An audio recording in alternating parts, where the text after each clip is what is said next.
So let's highlight things to focus on related to use case analysis, right? So number one, we read the business requirements, right? And from there, we need to be deciding who are the actors. Here you have a lot of freedom. Like I said, you can go pretty wild with how many different types of users you can have in the system, all right? People who can just think about a possibility just recently, right? Do you remember that about a month ago or so, we had a red line train which was running from Braintree Station to JFK UMass uncontrollably, right? So the power had to be switched off to stop the train, and there were people on the train, and there was also the driver of the train was also there, but he was not at the controls. So that was pretty chaotic situation. Then just recently, I think about a week ago, we had this absolutely chaotic situation around South Station where multiple train lines were shut off because the malfunctioning equipment would shut off the signal and switching system and so forth. This whole thing involves some kind of traffic control, right? So you can think about who is involved, who is doing what, who's supposed to do what, how the system should respond, can we operate things manually? It just brings up this enormous complexity, the scenario of everything is involved, right? So you can think about all of this as being put in, instead of real life, chaos with poor people waiting on, on freezing platforms for hours, right? We can think about just the simulation scenario, so that maybe we can simulate this. What if we create scenario in where there's some kind of chaotic, unexpected thing happening, and how people react, and how the system should be, dealing with this challenge and so forth. Why am I bringing those things? Because traffic control of trains isn't that different compared to traffic control of the elevators. The difference between the elevators and the train control is that, of course, the train goes through switches and multiple tracks and travel different distances, and they have their own behavioral, functionality, such as, they need longer time to stop. They have to respond to signals and all kinds of equipment built into the infrastructure and so forth. Right, but it's this. The main idea is the same: traffic control. So the elevator is almost like a reduced complexity traffic control, where simply you have multiple elevator cars operating in parallel and trying to do the right thing to service the visitors. Right.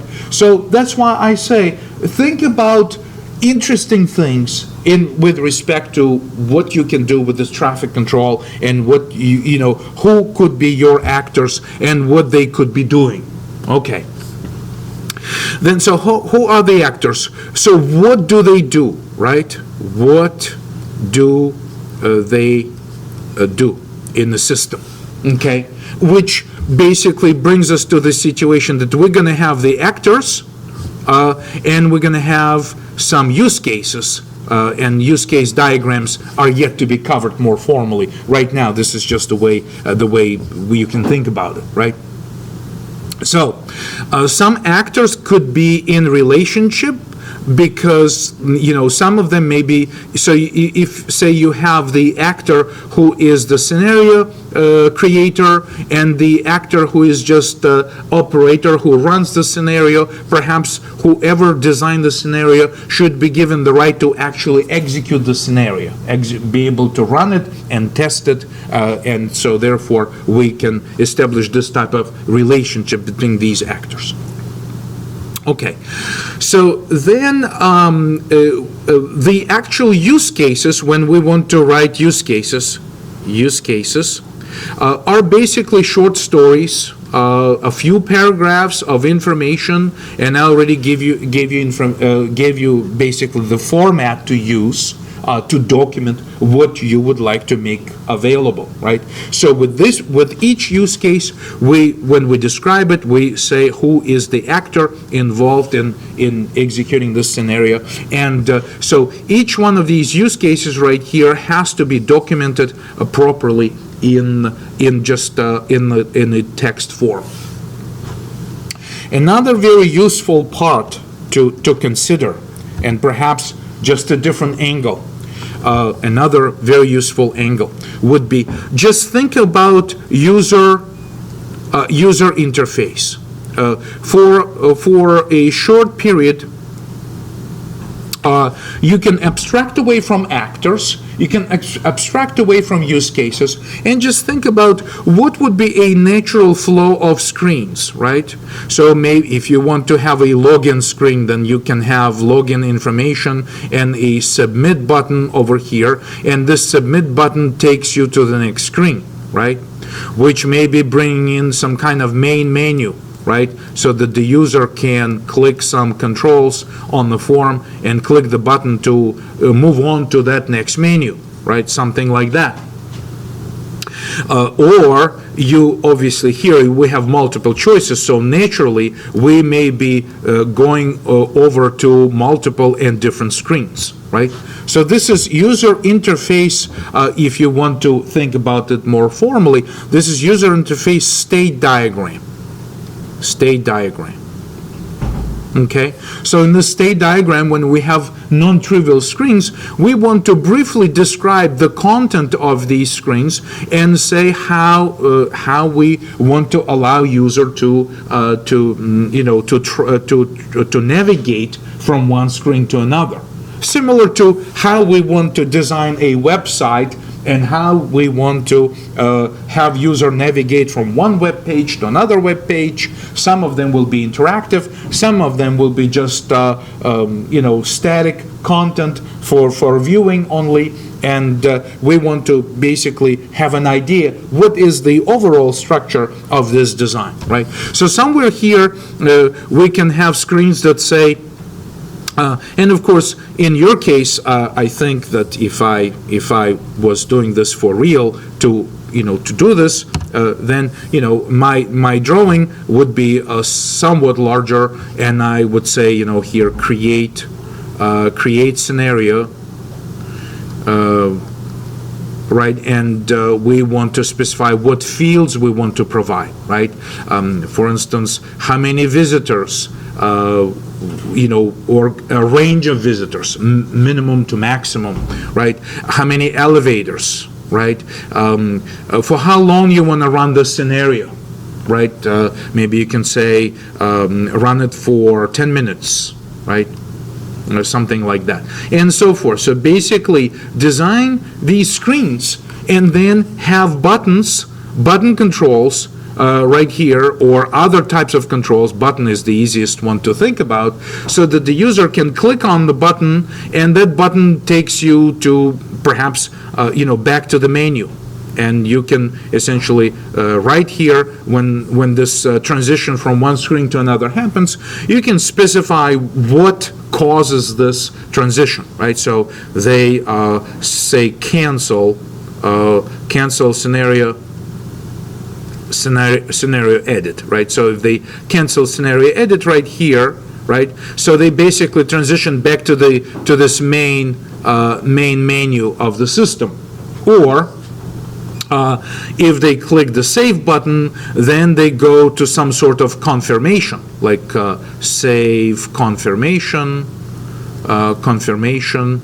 screen, right? And they basically see the confirmation that yes, their information was saved successfully, and then by clicking OK button, they transition back to the main menu, right? So of course this gets a little messy, but if you use some kind of diagramming tool, for instance such as state diagram, this can be done much cleaner, which would require a little bit more time. I'm not asking you to do this formally. However, you should sense that some sort of realization of interaction within the system, just thinking about what naturally we want to be able to display to the user, and what, transitioning from one screen to another screen, in my opinion, is very effective tool in terms of analyzing the system, and then, of course, deciding who should be the actors to whom these screens should be available, right? You can have administrators, you can have permissions in the system, you can have logins, you can have accounts, you can have, like I said, approval, especially in financial industry, when things are happening at your bank, and someone makes a decision to transfer certain money from one location to another location, or to buy some stocks or bonds, or to buy an investment or something. Usually it goes through the whole series of approvals of five, sometimes up to 5, 6, or even more different levels of approvals before that transaction is actually approved. So then, as scheduled, it can take place, all right? So people are responsible for doing that. So that would be a very typical type of activity in the financial sector, the financial industry, that it actually, a lot of what they do is reviewing and approving someone else's decisions. Okay. So anyway, this user interface state diagram basically is your big friend, and I think it can be very, very effective in your analysis. Another angle of analysis of business requirement, and I'll just go ahead and do this one more time, right, is the entity analysis. Right? So entity analysis basically is, what if we wanted to store information in the database or some kind of persistent storage? What should we be storing? What should we be depositing into this persistent storage? Right? What kinds of records? What kinds of persistent files or database tables we would like to keep? Right? Because to make it interesting, right, if we say create scenario and someone wants to save the scenario, where does it go? What do we use to save the information, right? So before we can save the information, we need to think about some kind of collection of fields that we want to consistently store with each type of record we want to keep in the system.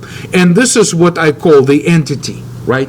So the database people like to refer to, in the most formal way, to the records they keep as entities, right? So entities could be loaded back into memory, and entities can become objects, right? So at runtime in your memory, when you want to execute the use case, you can be basically both saving and loading them, and when you load this back into memory, these things actually become the real objects in your computer memory at runtime. Right? So entity analysis is very important as well, right? So something that you can sense immediately that the user wants to have it saved as a record, want to persist, want to be able to locate it, right? And process furthermore, is something that you definitely need to take a look at. Take a look at this angle of analyzing the business requirements. All right. So let's. So hopefully these are general ideas for you to think about when you look at this challenge, to say, what can I say about, what would I like to save on disk? What I would like the user to see? What kinds of users I would like to have in the system? What they should be doing, right? And I think what really can give us a lot of variety, in terms of decision making, that we can come up with the hierarchy with the set of different types of scenarios of simulation. Like I said before, I think already in some of our sessions here, normal scenario or some kind of stress test scenario when you have something unexpected or spikes in visitors, or perhaps some elevators that are being taken out of service for some reason, and things like that, right? So we can have different types of scenarios to execute. We can, of course, have different displays of these scenarios, right? We can have graphical display, we can have just statistical display, we can have we can collect historical data over running multiple simulations and be able to display some kind of summary information, and we can have like bar charts and pie charts and tables of data and so forth and so forth. We may be able to export the data in some kind of common format such as CSV so that people can load this into a spreadsheet and furthermore analyze and sort the data and be able to build other types of graphical displays to represent the data and so forth, right? So all kinds of things like this essentially are the angles for you to look at this specific problem.